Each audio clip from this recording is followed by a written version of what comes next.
To help one of the orphans. Like there's five of you, you can take turns.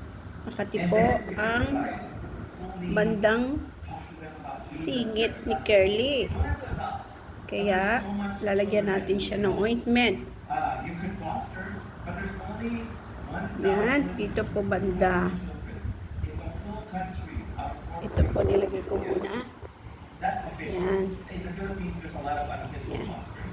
Our country Tapos knows po, that there's pagkalagay time ng and help, so there's a lot parang of work being done. agwa-aksinada yata ito. So in our cross ministry, Tapos meron po tayo dito, go to the website and ask them questions, and you can be parang ointment. to learn more about Parang ointment. Nasa na yun? Kalat-kalat na, Carly. Claire. Nasa na?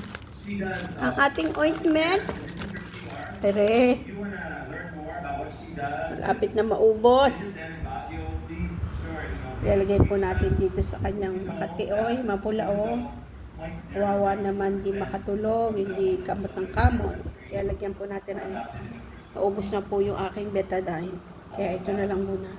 Bibili muna ako. Bibili ako. Parang ano siya, parang nakalagay ay gel.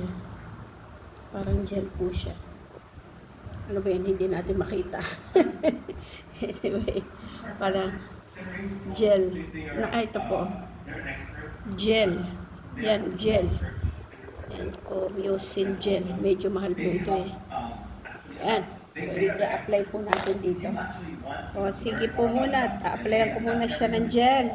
Kawawa naman ang aming black dog. Kawawa naman ang aming black dog. Ito namang isa. Hindi naman...